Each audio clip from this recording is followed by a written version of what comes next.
Nous sommes de retour dans l'Africa Newsroom, avec nous sur le plateau nos éditorialistes Camille Sari, Djemal Teleb et Alfred Chango.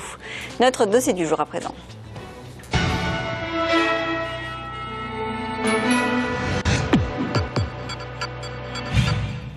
Malgré une forte croissance économique, les chiffres du chômage au Nigeria sont très élevés. Plus de 24% de la population active nigérienne est sans emploi. L'activité économique n'est pas fortement créatrice d'emplois car elle provient essentiellement des hydrocarbures. De ce fait, le gouvernement compte surtout sur le secteur privé pour résoudre le défi de la pauvreté. Reportage de notre envoyé spécial au Nigeria, Afolake Oyinloye, commentaire d'Amira Benjabala. Un taux de chômage de 24% en 2011, c'est la réalité du Nigeria aujourd'hui, malgré la forte croissance économique depuis 2001. Une étude récente sur l'emploi et la croissance propose une stratégie destinée à augmenter les opportunités de création d'emplois, tout en réduisant les obstacles au développement dans le secteur de l'économie, qui est celui qui offre le plus grand potentiel de croissance et d'emploi. Notons que la création d'emplois n'est plus l'apanage du gouvernement, mais un effort conjoint entre les secteurs publics et privés. Une nouvelle donne qui favorise notamment l'éclosion d'un type nouveau d'entrepreneuriat au Nigeria. Selon cet entrepreneur, pas besoin de structure formelle pour réussir, il suffit d'avoir la volonté. La première question que vous devez vous poser, c'est qu'est-ce que cela signifie d'être entrepreneur? C'est juste la capacité de savoir qu'il y a un besoin, la capacité de répondre à ce besoin, peu importe les risques. C'est la définition de base pour l'esprit d'entreprise. Vous n'avez vraiment pas besoin d'avoir une maison pour mettre en place un bureau. Ici, vous trouverez toutes sortes de gens qui se lancent dans la création d'entreprises. Vous pouvez vous installer n'importe où. Il est donc assez facile de se lancer dans une aventure entrepreneuriale au Nigeria. Avec la rareté des opportunités d'emploi dans le secteur formel, les jeunes se trouvent contraints de s'engager dans les métiers de ce secteur et d'autres sources de subsistance peu orthodoxes, une réalité qui met en perspective la pauvreté. Toutefois, selon Femi Akinyemi, la pauvreté est un mythe, il nous décrit un mode de vie. Un Nigérian typique pourrait avoir 10 millions de Naira en poche, vivre dans un endroit comme Abuja en ce moment et se considérer encore pauvre. Vous pourriez, à l'inverse, être dans un endroit comme Ondo et vous vous verriez comme une personne très riche. Donc je dis que c'est un état d'esprit. Cependant, il est vrai que la plupart des Nigérians vivent au-dessous du seuil de pauvreté. Il y a beaucoup de possibilités au Nigeria, mais les gens ne savent pas vraiment comment s'y prendre pour saisir ces occasions. There are lots of opportunities in Nigeria, but they really do not know how to go about tapping into these opportunities. Le secteur agricole pourrait constituer une réponse au manque d'emploi et à la pauvreté, une filière délaissée au profit du pétrole depuis la découverte de l'or noir dans les années 70. Il n'y a pas de politique économique sérieuse au Nigeria, mais je pense qu'elle peut le devenir. Si les agriculteurs sont encouragés, il y aura plus d'emplois créés. Ce que nous attendons du gouvernement, c'est la croissance économique annoncée, entre autres par le FMI, avoir une croissance sans développement, une croissance sans emploi. Cela est insensé, surtout si la frange de population la plus apte et motivée à travailler n'a pas d'emploi. Avec 97 universités au Nigeria et la demande croissante pour l'enseignement supérieur, il se pose la question des emplois pour les jeunes diplômés formés par ces établissements chaque année. Le Nigeria est un pays avec de nombreuses potentialités d'affaires et d'investissement en raison des ressources humaines et naturelles abondantes. Par ailleurs, le Nigeria continue de connaître une période de bouleversements sociaux, économiques et politiques qui affectent sa marche vers le développement et qui en ferait une puissance économique régionale. La hausse de la criminalité est aussi un frein au développement économique, des facteurs qui refroidissent l'engouement des investisseurs. One of the reasons why we have the crime rates in this society is because of youth of unemployment. L'une des raisons pour lesquelles nous avons une grande criminalité est le manque d'emploi des jeunes. Les politiques doivent mettre en place des infrastructures, l'électricité à moindre coût, un bon réseau de communication et des logements abordables pour permettre aux jeunes d'investir. Il doit y avoir une politique basée sur la jeunesse. Good road network, good electricity, good communication network, and people are affordable houses. Le docteur Ola Orekunrin est un médecin et un exemple d'entrepreneuse qui a su identifier un besoin dans la société nigériane et répondre à ce besoin. Au Nigeria, pouvoir transporter un patient en crise au bon endroit dans les meilleurs délais est un défi majeur. En cause, l'impraticabilité des routes, mais aussi l'insuffisance relative des infrastructures nécessaires. Il se pose alors la question du développement des ambulances aériennes. Aujourd'hui, elle est la directrice générale de Flying Doctors Nigeria Limited, qui est l'un des premiers services d'ambulance aériens dans l'ensemble de l'ouest de l'Afrique. Avant d'arriver au Nigeria, il n'y avait pas de médecins spécialisés dans ce domaine de soins préhospitaliers d'urgence. Aujourd'hui, nous avons réussi à former près de 50 médecins dans ce domaine. Nous allons aussi former beaucoup d'ambulanciers paramédicaux dans les années à venir pour nous assurer que nous pouvons vraiment réduire cette terrible statistique et s'assurer que chaque patient peut être emmené au bon endroit dans les meilleurs délais. Le gouvernement nigérian reconnaît le rôle que joue l'entrepreneuriat dans la quête de réduction du chômage. L'une des nouvelles initiatives mises en place par le gouvernement pour y répondre est You Win, Young with Innovation. Cette structure soutient certains jeunes entrepreneurs avec des idées originales, des opportunités d'affaires avec à la clé une somme maximum de 10 millions de naira. La structure cible plus particulièrement les jeunes ayant des difficultés financières. Le gouvernement donne entre 0 et 10 millions de naira à titre de subvention pour les jeunes entrepreneurs d'une tranche d'âge particulière pour les aider à répondre à leurs difficultés. La plupart d'entre eux ont de bonnes idées. C'est une forme de compétition où les meilleurs dossiers sont sélectionnés et financés.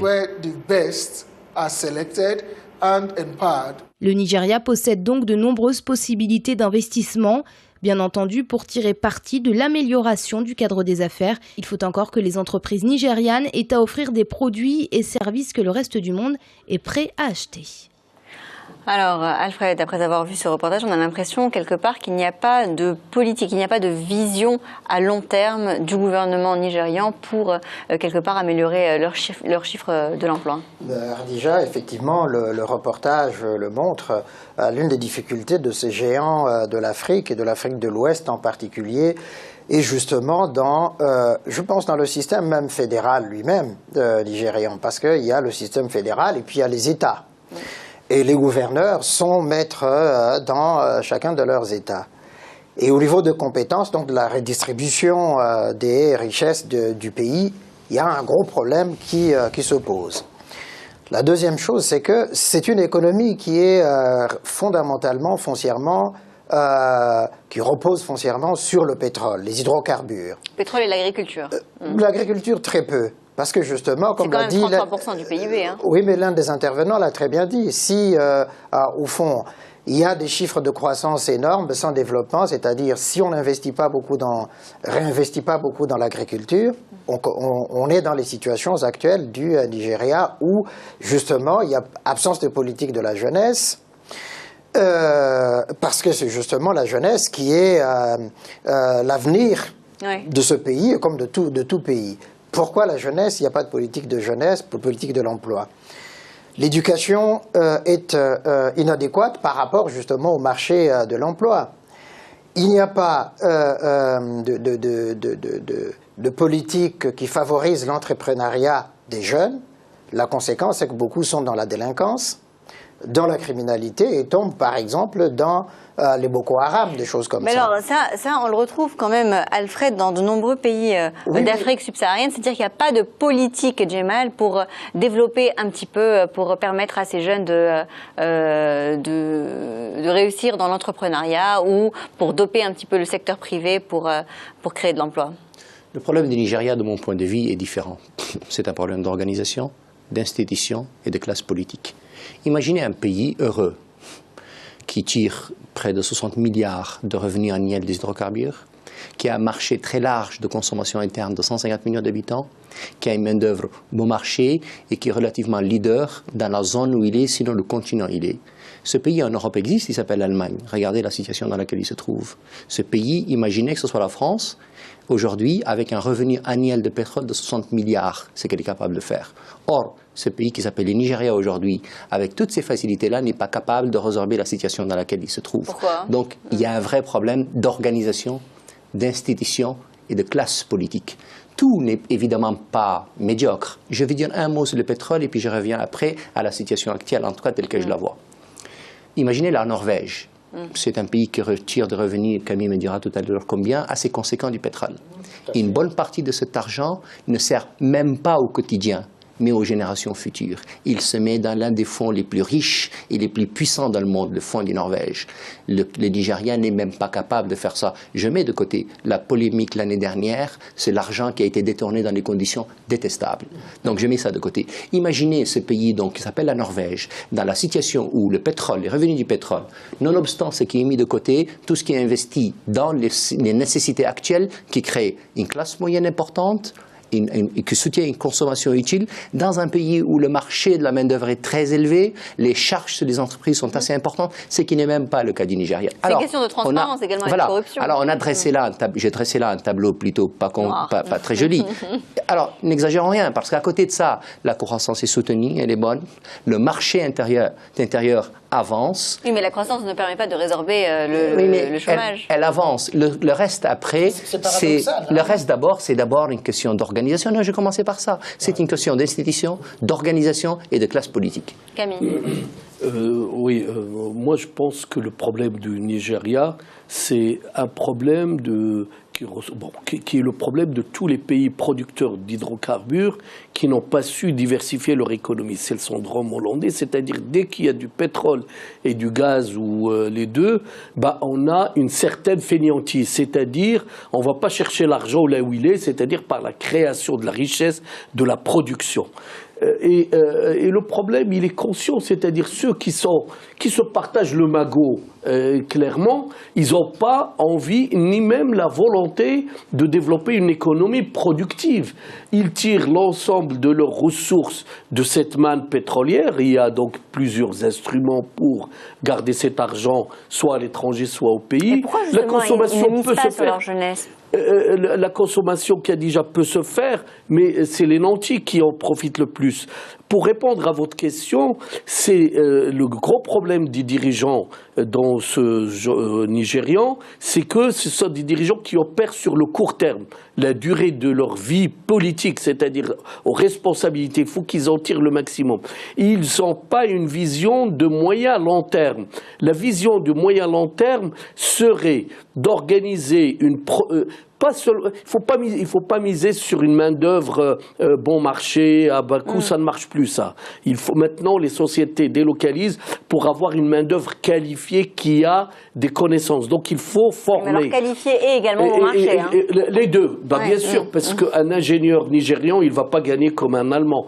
Et la taille de ce pays-là c'est la taille critique pour devenir une puissance économique vraiment importante. Et sur le plan de l'agriculture, le problème de l'agriculture, c'est qu'il y a un mépris donc de ces agriculteurs parce que finalement, ils ne vont pas rapporter plus que le pétrole, on n'a pas besoin d'eux.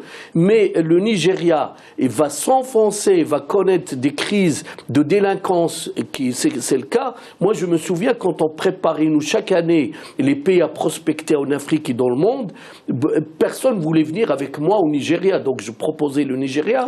Les chefs d'entreprise français de la région parisienne me disent on va risquer notre vie. Donc, c'est un pays où on n'a jamais été avec les entreprises. Et alors, justement, pour le moment, on est encore à 170 millions d'habitants au Nigeria. En 2050, ils seront 400 millions. Comment est-ce qu'ils vont arriver à gérer cette démographie si aujourd'hui, il n'y a pas d'organisation, si aujourd'hui, il n'y a pas de régulation, un petit peu du secteur informel notamment? Oui, mais c'est tout le problème, justement, de ce géant, au pied d'argile, finalement, qu'est le Nigeria. Je pense que pour s'en sortir, effectivement, il faut qu'il y ait une répartition juste des richesses entre l'État fédéral et les États fédérés, les différents gouvernorats. Quand on voit par exemple le Nord, justement, où Boko Haram sévit, qui n'est pas une terre de pétrole, par exemple, et où l'agriculture aurait pu être promue, soutenue, que ça n'est pas le cas, on se dit qu'il y a un gros problème de ce point de vue-là. Ces terres de commerçants, les Haoussa et autres, qui ont toujours été versés dans les affaires. Mais donc, ça vient d'une mauvaise vision également des autorités fédérales. Oui, mais le gouverneur, mais on peut le dire, on l'a dit tout à l'heure, c'est la question justement du personnel politique nigérian. Le sud où il y a et l'est où il y a beaucoup de pétrole, connaît le syndrome qu'a évoqué Camille, le syndrome hollandais. Donc on se dit, mais il y a quand même quelque chose qui ne tourne pas rond au Nigeria. Ils savent tout cela, il y a des rapports qui existent et des institutions internationales, mais mon Dieu, pourquoi ne font-ils pas dans ces sens-là? Je pense que l'autre problème, c'est la question des échéances politiques qui sont très rapprochées au fond. 4 ans d'un mandat, ça ne laisse pas beaucoup de temps à un chef d'État de mettre en place la politique qu'il doit mettre. Et donc, il pense à sa réélection. Dès qu'il commence à mettre en place ses réformes directement, il donc pense du coup, ça fait quoi? Bien sûr, il y a l'économie informelle qui se développe radicalement. Il y a des secteurs qui marchent. Nollywood, par exemple. Il y a des personnes comme Ali Dangote qui ont réussi quand même à devenir le milliardaire nigérian, mais qui essaient de diversifier en investissant en dehors du Nigeria, en essayant d'investir au Nigeria aussi en même temps, mais qui se heurtent justement à ce que le code des investissements, etc. Mais alors ce que vous dites, Alfred, et c'est ça exactement ce qu'on remarque, Djemal, au Nigeria, c'est que finalement, la politique économique, la croissance économique et l'activité économique n'est pas poussée par le gouvernement, n'est pas réfléchie par le gouvernement, c'est au contraire le secteur privé quelque part qui la soutient. Camille a raison, le pétrole est un drame. C'est une chance, ça peut être une chance, c'est aussi un drame. Et donc pour le Nigeria, c'est incontestablement un drame. Le Nigeria est un pays compliqué, c'est une fédération de beaucoup de contradictions, de rivalités ethniques, culturelles, religieuses assez importantes, et ce n'est pas le pays le plus facile à gouverner. En revanche, et en dépit de tout cela, c'est sans doute un pays intéressant, agréable, pour lequel on est capable de faire sans doute beaucoup de choses. Un pays se développe, quel qu'il soit, quand il développe une classe moyenne importante. La classe moyenne, après, génère tout le reste. Elle génère un corps d'enseignement convenable, elle génère un corps d'architectes, de médecins, d'avocats et tout ça convenable. Et je pense que le Nigeria, de toute façon, à l'avenir, y arrivera. Alfred a raison. Il y a une classe culturelle, là, Nollywood, qui est un vrai secteur. Il y a une classe économique. Moi, contrairement à ce que Camille a dit, je suis tout à fait pas d'accord. Les entreprises sont absolument friandes du Nigeria parce que c'est un pays où on peut gagner de l'argent. Mais évidemment, parce qu'on peut gagner de l'argent, la main-d'œuvre n'est pas si mauvaise que ça et on est capable à l'avenir. Ce qui manquera, à mon avis, c'est quand le pays aura développé de façon générale l'école, la santé, mais l'école d'abord, et donc quand il aura une classe moyenne. Et ça va arriver dans les 10, 15, 20 prochaines années, il n'y a aucun doute là-dessus. Alors, qu'est-ce que vous voulez dire? Oui, enfin, il y a quand même... Certes, il y a des entreprises qui vont aller dans des cibles comme le pétrole, comme tout ce qui tourne autour de la pétrochimie, mais ce n'est pas une économie diversifiée pour attirer des investisseurs. Il faut aussi, c'est le pays qui a développé la cybercriminalité. Hein. On a reçu tous des emails. Il y a tout. C'est un pays de contradiction. Mais le point essentiel, c'est qu'il faut que le Nigérian et le gouvernement utilise cette manne pétrolière non pour les générations futures, à faire un fonds souverain à la norvégienne, c'est-à-dire un fonds où on ne touche pas, c'est pour les générations futures, mais aussi avoir une vision de moyen à long terme. C'est-à-dire il faut une classe politique qui dit mon intérêt, c'est peut-être de gagner, d'avoir beaucoup d'argent sur le court terme, parce que je ne sais pas si je serai réélu, mais l'intérêt de l'État, il faut avoir des hommes d'État. L'intérêt de l'État et de la population, c'est d'avoir une vision de moyen long terme.